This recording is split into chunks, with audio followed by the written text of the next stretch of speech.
Yeah, that's good. So here is a.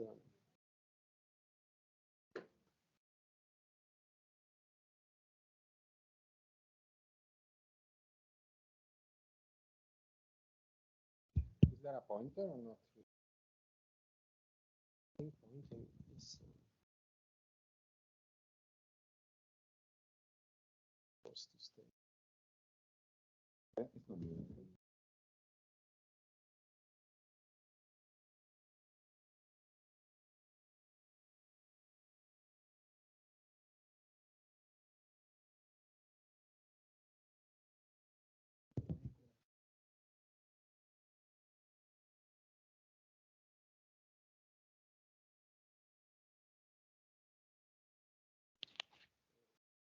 No.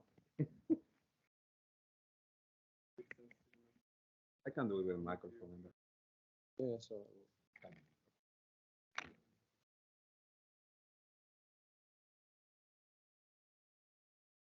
Okay, So I will do it without a pointer. So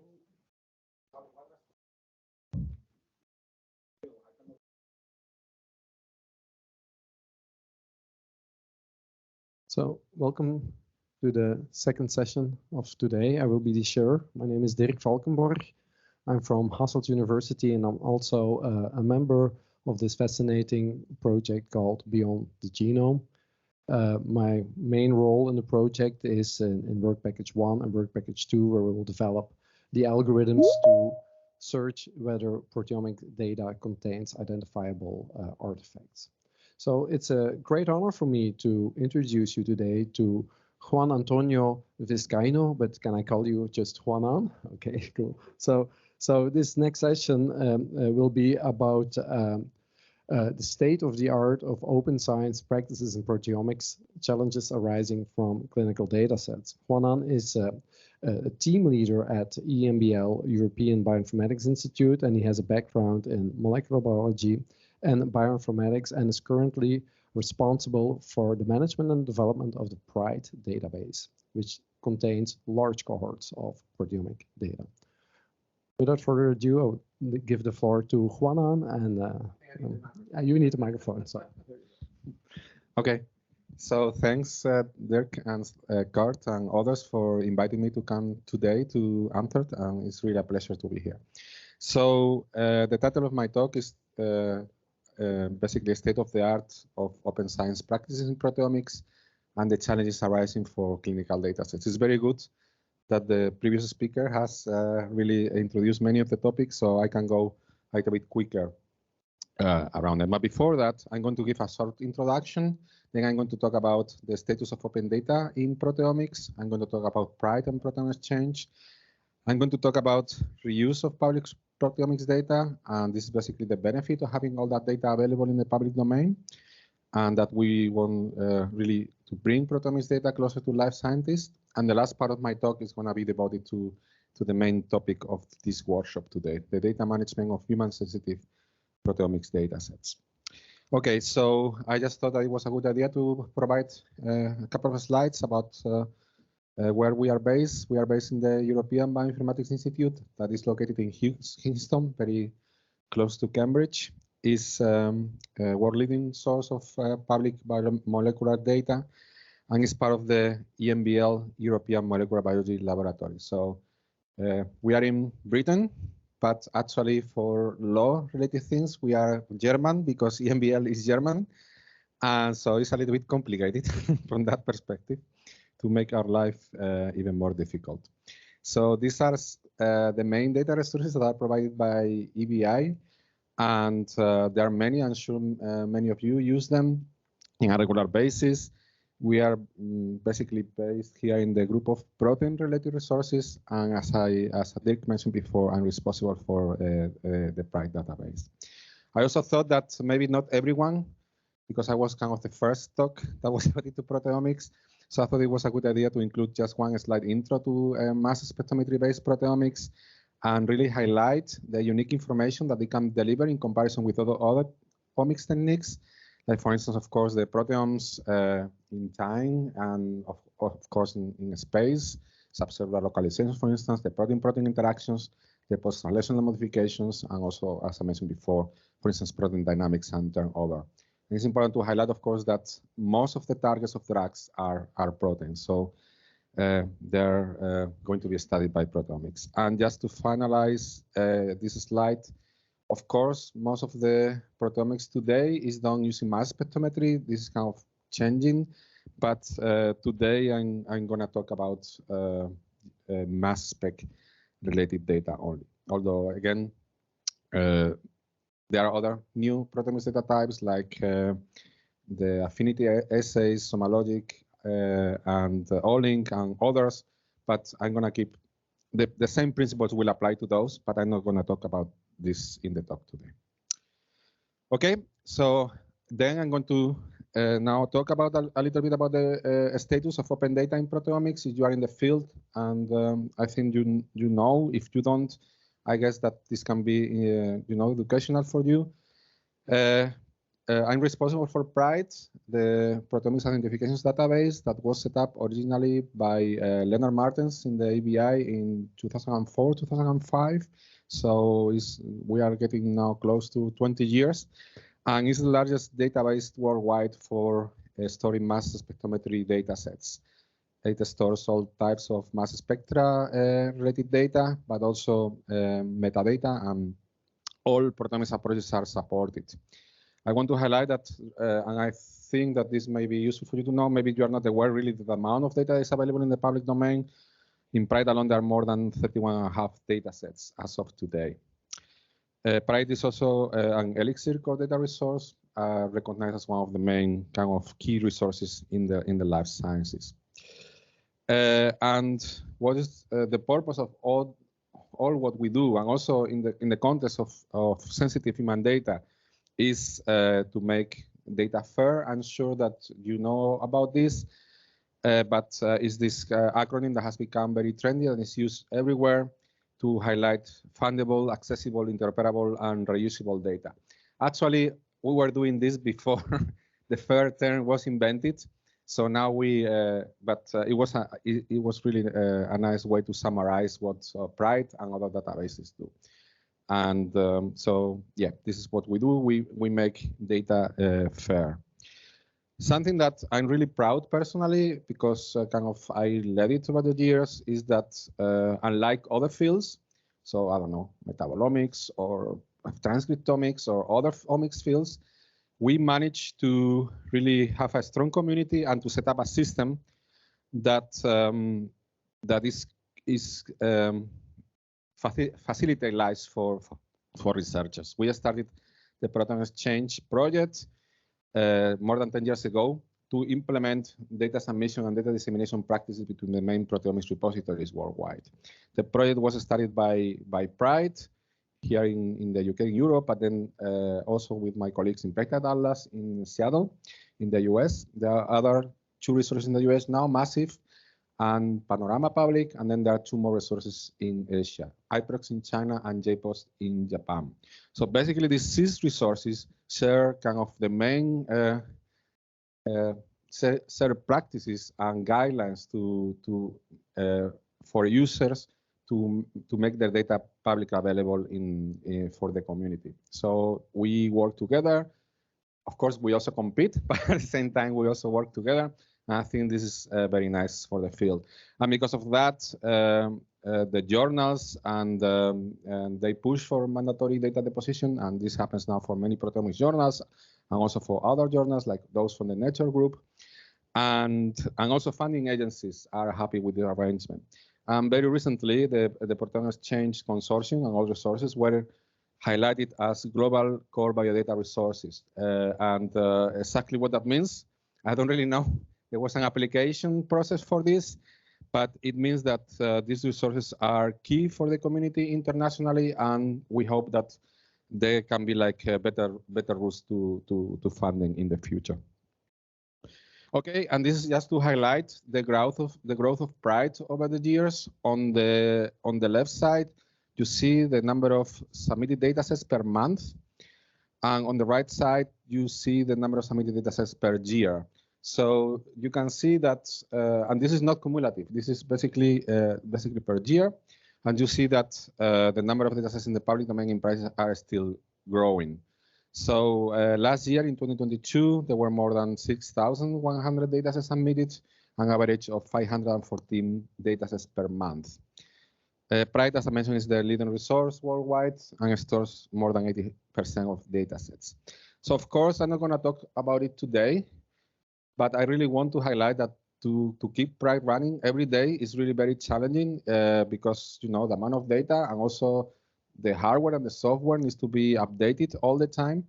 And this availability of data has been possible because of huge improvements, continuous improvements in the infrastructure that they have enabled this growth, scalability, reliability, and automation. And it's really, as I said, it's really challenging to keep a resource like Pride running every day. So this is also to give you an idea about the most studied organisms that are represented in Pride. This is for Pride, but this, I think, good for, it would be very similar for other kind of databases like ArrayExpress or Geo or things like that. Like we have approximately 44% of human data sets. This includes cell lines, of course, so that's kind of, and then the other main organisms that are represented are the main model organisms like mouse or Saccharomyces cerevisiae or Arabidopsis, rat, and others. Sorry, because of some numbers are scrambled, it's because of the movement from Mac to PowerPoint in Windows. Okay, so I hope that you have realized that there's really a lot of data there. And of course, the purpose of having that data is that it can be reused and new knowledge can be derived from it. So this is kind of the illustration that I want to show here. We did this a few years ago, and I don't have like a like a pointer, but basically in the top you see the experiment. Once the experiment is kind of done in the lab, the people there interpret the results, they generate new knowledge, and that knowledge is disseminated into databases. That knowledge can also originate in new experiments, interpretations, and knowledge. The thing that, the fact that there's so much data in the public domain now is that all that kind of circle can really be streamlined in that kind of new arrow that appears there. That is like from the data in databases alone, using different kind of approaches in silico, new interpretations can be created, new knowledge, and, you know, going further in this kind of virtuous circle of new knowledge that can be derived from proteomics data. In our concrete case, in the concrete case of my team, something that we want to do, and in the context of data reuse, is to bring proteomics data closer to life scientists, because we think that proteomics data should be more widely available in popular bioinformatics resources, because yeah, in some cases, really proteomics data is not very well understood or not very well appreciated by life scientists that are not experts in the field. We also think that publishing papers, of course, is excellent, but once they're published, to have the information available in databases is even better because it's made more accessible. And but this has a lot of challenges because, of course, proteomics approaches can be quite heterogeneous, or there are many data types and data resources that would be suitable for this. So this slide here summarizes kind of the data reuse efforts that we have been doing over the years. I highlight here the efforts of the team, but also others in the community and are doing similar things. Unfortunately, and also luckily for you, I don't have time to talk in detail about all of them, but I wanted to highlight at least a few vignettes. There are many ways to reuse proteomics data in the public domain. One of them is for having consistent reprocessed quantitative proteomics data available, like expression atlases from proteomics. Our colleagues in Proteomics DB have been doing that for a few years. We have started doing that more recently with our colleagues in Expression Atlas in the ABI. And this is kind of one of the derived use of data that can be done. And it can be useful, for instance, for improvement of safety, improving the knowledge of safety about potential drug targets. So that's one clear application there. There is another kind of application that is to generate protein sequences and post-translational modifications, and that information can go into protein knowledge bases like UniProt or NextProt. This I'm going to explain a little bit more in detail because, of course, protein post-translational modifications are one of the kind of data types that can only be studied using proteomics techniques. And as you are probably aware, phosphorylation is the most studied PTM because, of course, through the activity of protein kinases and phosphatases can really modify the function of a protein in almost every conceivable way. But phosphorylation is just one of the modifications. There are many other PTMs that are relevant for biological processes like acetylation, ubiquitination, methylation, submethylation, and glycosylation, which is a different word on their own.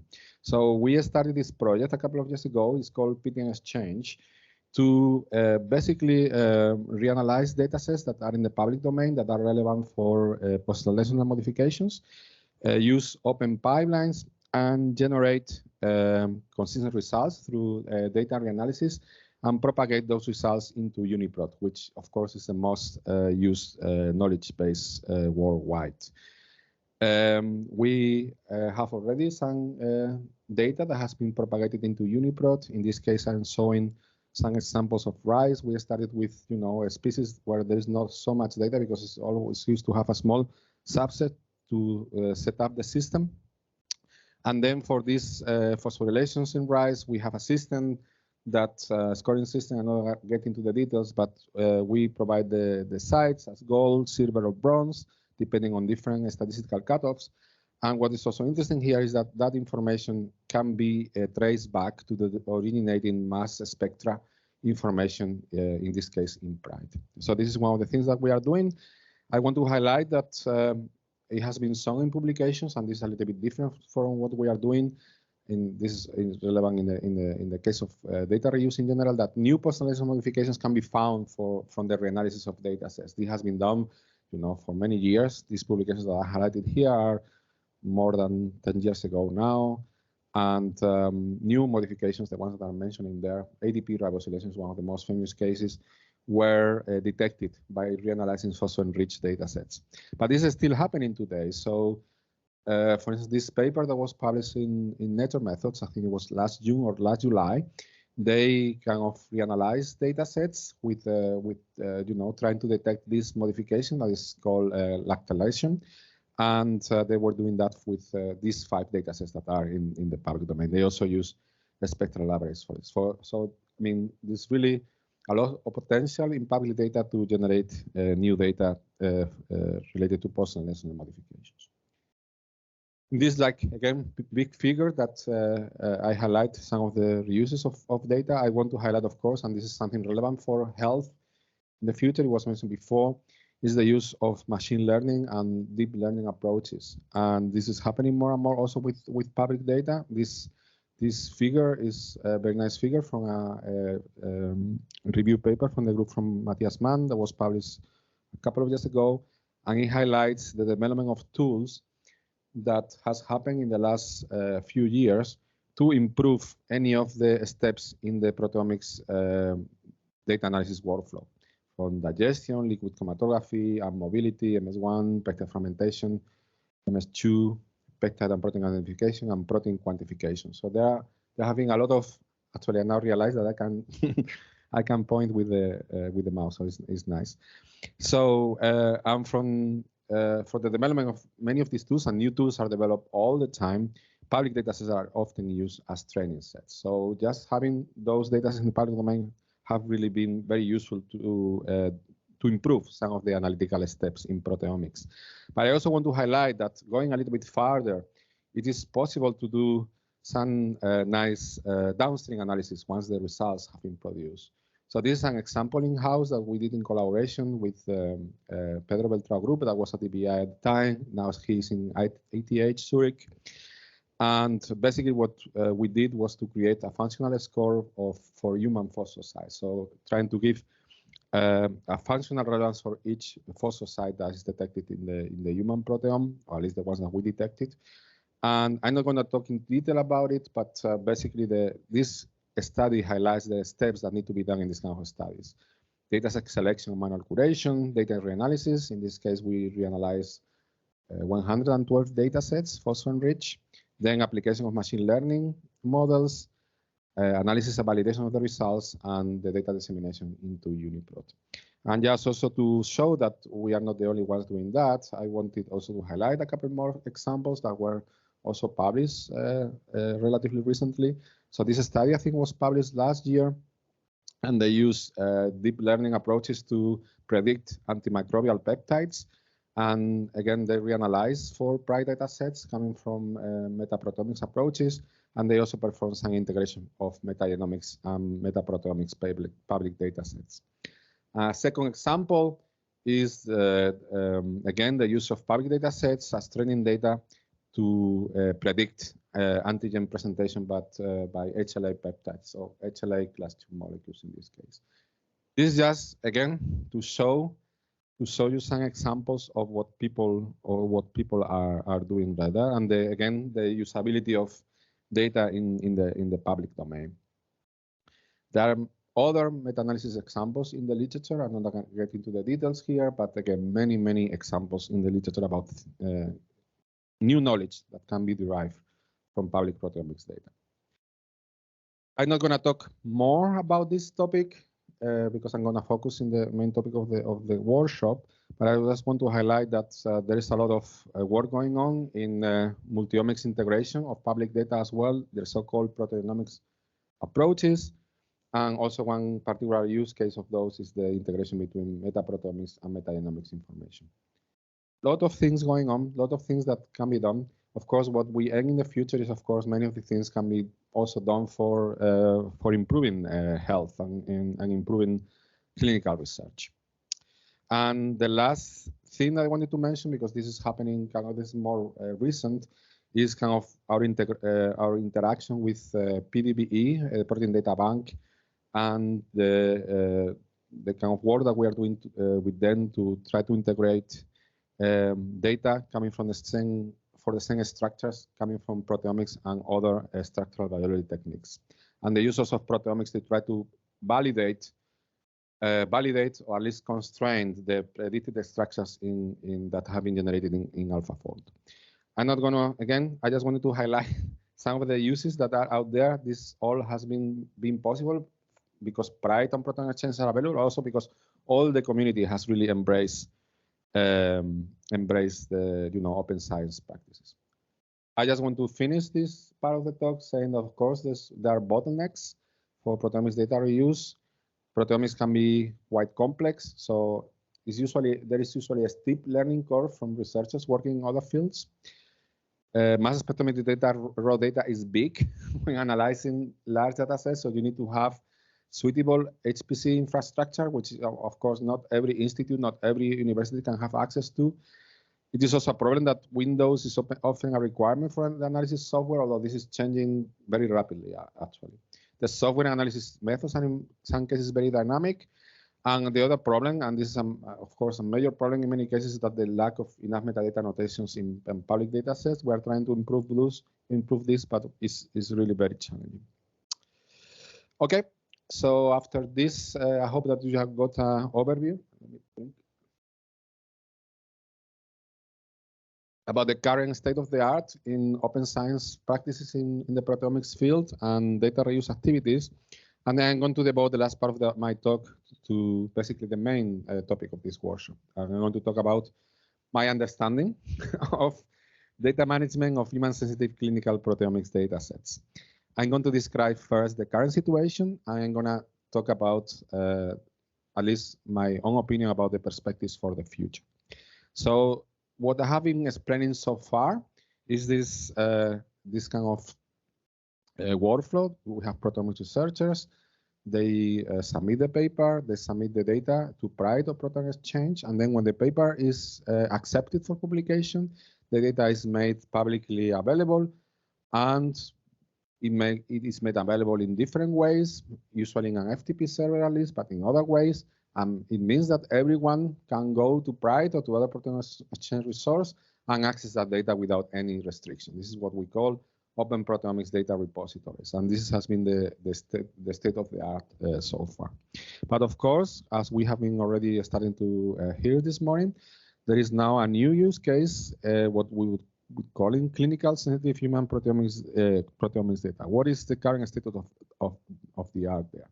The first thing that I want to highlight, and this is again what I have been explained, and maybe it's not completely accurate to what was explained this morning by the first speaker, is that why can data be sensitive? And there have been three reasons that have been given by different people. One is that they can contribute to the identifiability of individuals. Is the patient-informed consent that we already heard this morning about that. And then is the third reason that also we heard this morning about the legal regulations, like for instance, the GDPR in Europe. I'm going to be covering these topics individually. The first one that I wanted to mention is identifiability of individuals. I think that this is one of the objectives of the project that you have now started, that we will know more about that. And I think that's quite important because there's more research that needs to be done about this topic. So is proteomics data patient identifiable? So there are really a very small number of studies available. This publication is the first one. It's not really even a paper. It's more a conference proceeding, and it was published in 2016, I think. And it studies proteomics data sets in terms of identifiability in the context of single amino acid variants. And this paper was from Matthias Mann, and Sebastian is included as an author there. And it was a couple of years ago, and it studied identifiability based on proteomics profiles. First of all, I would like to highlight that identifiability here doesn't really mean that we will know the name of the person that you know, because the data, the metadata in public repositories, it doesn't have that information. But identifiability for me means that you can at least group samples together that are related, even that they come from the same individual. So they're having a couple of reviews about this. You can read them if you are interested. I will make my slides available. The first one was written by Kurt, actually 4 years ago or so, and Dirk and others here.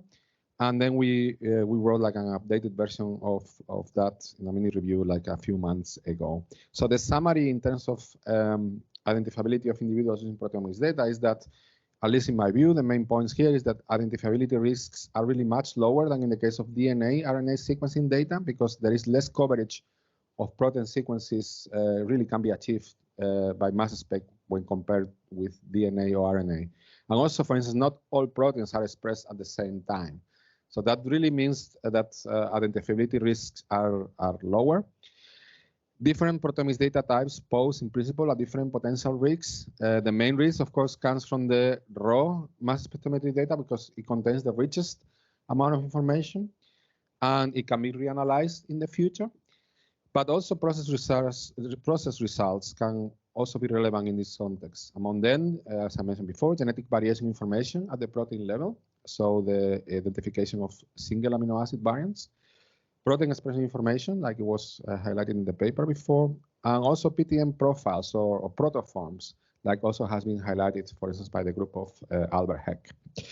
Something that I want to highlight as well is that instrumentation, analysis approaches, and software are continuously under development.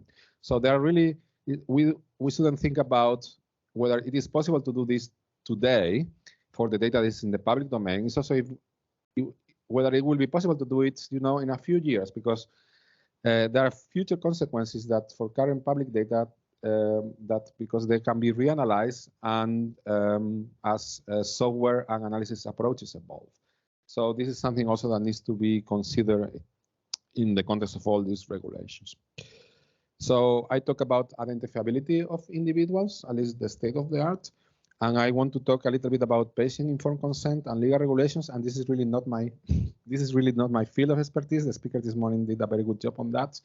But I try to summarize my ideas on that, saying that in the context of patient consent, the patient must have control of the data generated by using their own samples. And we have heard this morning about that.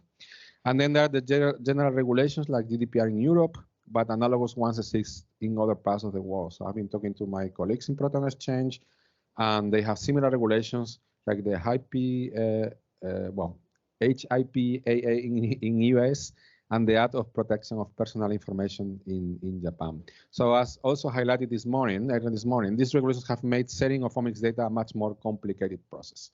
And maybe this was unintended, but this has been really the consequence of that. So because of all that and all these reasons that I have tried to introduce, we have been contacted by people that they are usual submitters to Pride, and there's explaining the situation. Proteomics on humans will be considered as highly sensitive data according to our data protection officer, unless it is for general purpose and public benefit, as stated in Article 89 of the GDPR. We are worried about liabilities and potential fines on infringement. And again, another user here, similar things. They contain wellness data on the individual level. I must ask you to remove 2 of our submitted data sets with identifiers blah and blah, because they are not in compliance with GDPR. So not many cases of this are happening. I just put here, 2 of them.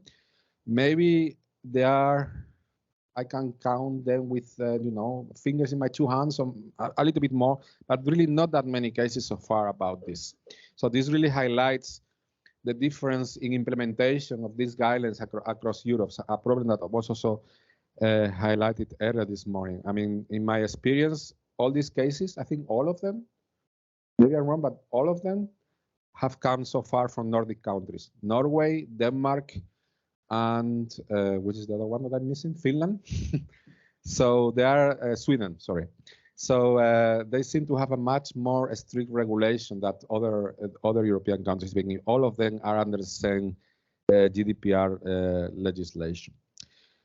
So as I mentioned before, a small number of studies have been removed from Pride due to the implementation of the GDPR guidelines.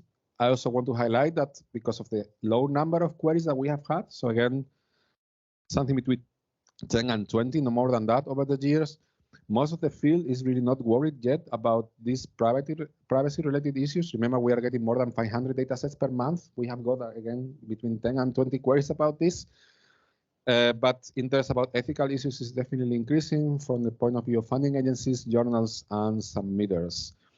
And of course, Sebastian is going to give a talk this afternoon about this, but I just want to highlight that all this has been very well documented already by him, these problems from an ethics perspective.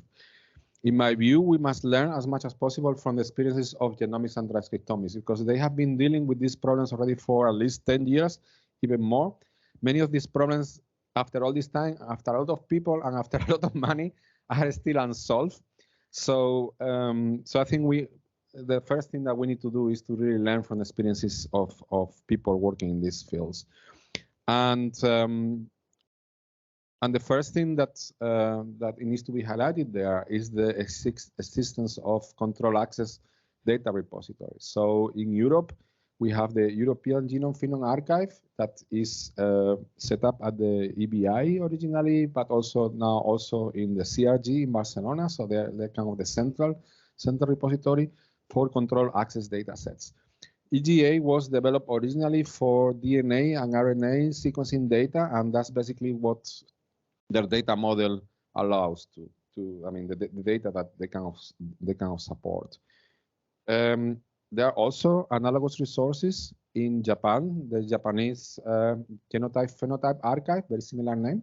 And then we also have dbGaP in the US. So again, these resources were all aimed at DNA and RNA sequencing data. In EGA, I will mention it later, there are now 2 proteomics studies, I think. In dbGaP, to the best of my understanding, there are none. I could be wrong, but I cannot really see any proteomics study there. And in the Japanese Genotype-Phenotype Archive, I haven't really found any yet. Maybe they are private, or maybe they will be made public at some point, but there are no studies. The reason, again, one of the reasons is that the data model is not suitable for those. Basically, proteomics data sets that can be stored as group of files without any meaning, or almost any meaning, because you can store any file, but without any context to it. So what is happening in practice in multi-omics studies, I mean, these papers are a bit old now, but I see this all the time, is that you know, the sequencing data is either in an internal repository or in EGA, but then the proteomics data always goes to Pride or to a protein exchange resource. This you know, how it should be? Well, at the moment, this is the state of the art. And as I mentioned before, there are two MS proteomics datasets stored at EGA, basically as a group of files without any context. So when people kind of email us and ask about these issues, we basically give this response. Protein exchange resources, Pride, are committed to completely open data. Authors that have been advised to follow different data management practices for potentially sensitive proteomics datasets are advised to contact resources like EGA, DBGAP, or the Japanese resource, GJA. Okay, so I have described the current situation and which are the perspectives for the future. So sorry.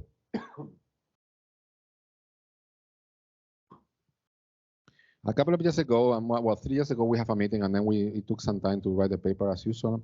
A couple of years ago, we wrote this white paper that is published in NCP with the main protein exchange partners, also Elixir, and it had quite some you know, follow up after that.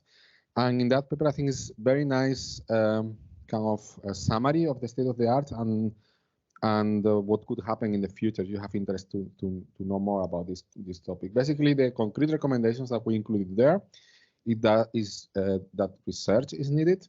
So tailored studies must be performed to learn more about identifiability risk for different proteomics data types and approaches. So not only DDA, but also DIA, for instance, or even top-down proteomics, in order to be able to take better informed decisions in the future about, you know, how to restrict access to this data. So it's very nice to have projects like the one that you are starting here in Belgium to be able to learn more about this. There is the need also to invest quite some efforts in policy making, especially some policy about biological data. Need to understand the different data types included in proteomics experiments and the inherent differences with RNA or DNA and RNA sequencing data. The members of the data access committees must also have adequate training with the same overall objective in mind, because otherwise, you know, proteomics data will be treated the same as DNA and RNA data, and maybe it's not. I think it shouldn't be like that, because it is less risky in my mind. In our view, data access restrictions should not be higher than the existing ones for transcriptomics data. The third point is bioinformatics infrastructure. There must be infrastructure, data repositories, submission pipelines, interfaces, also maybe data format as well, that can support appropriately control access proteomics data. Funders must realize that this whole ecosystem will be required, and this costs a lot of money. We also did some extra recommendation here, but that really fits with point 4, and is that the field needs to really get involved into the activities of the Global Alliance for Genomics and Health, G4GH. If you haven't heard about this, is community effort that was started, I don't know, 5 years ago, maybe a little bit more. And it's a policy framing and technical standard setting organization seeking to enable responsible genomic data sharing within a human rights framework. So they are developing standards and guidelines to enable the sharing of genomics data. A lot of organizations participate in GA4GH, and so far it has been fully, again, DNA, RNA sequencing focus, but they are starting now to maybe look into other omics data types as well. They have developed many standards and many guidelines to deal with some of the problems that were explained earlier this morning. Okay, so the way forward is the needed developments, just to summarize, are, as I mentioned, policy making, bioinformatics infrastructure, and involvement in GA4GH, and of course the research. That again is really key to be able to take informed decisions. And what we will be working in is having control access proteomics data repositories. So we have started to work on that for Pride. These slides kind of summarize it's a little bit complicated, but it's just easy to understand.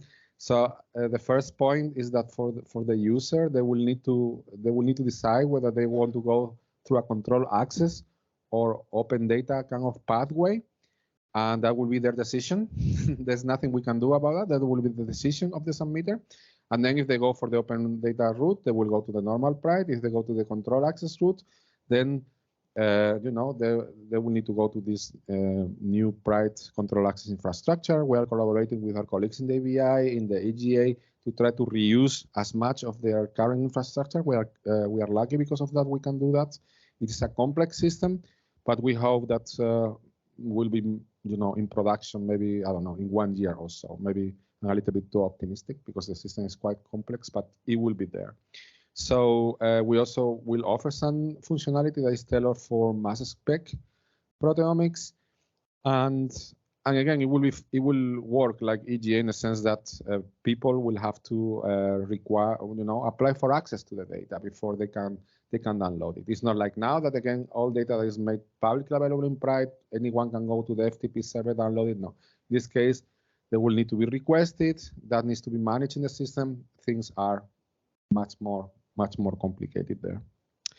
But also more into the future, I took this couple of slides from my colleague Thomas King, which is leading EGA at the EBI, and he's working in the concept of federated EGA, which is kind of the idea is that there will be different instances of EGA in different countries in Europe. The two central ones are in Barcelona and in EBI, as I mentioned before. But the idea is that there will be a federation of different kind of EGA instances in different countries to support the data that cannot leave the borders of a given country.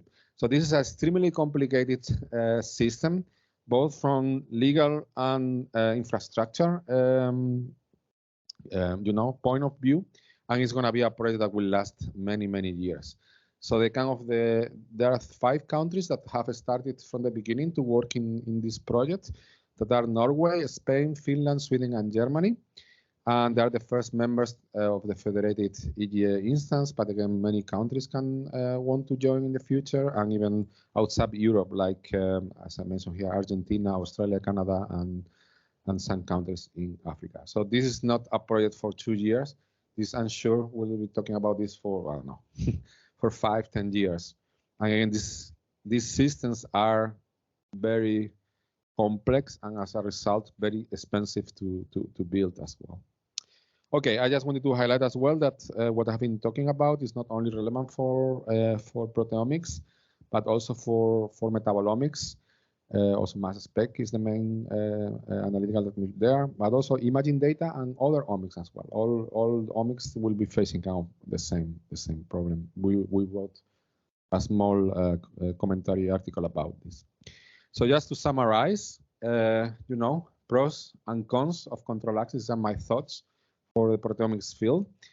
The pros is that it will be hopefully possible to get more and potentially very valuable proteomics data in the public domain. Of course, studies that are generated from large cohorts and in a clinical setting can really be very valuable to advance research and to improve human health. Also, of course, another pro is that ethical issues will be addressed appropriately, which is key for the field.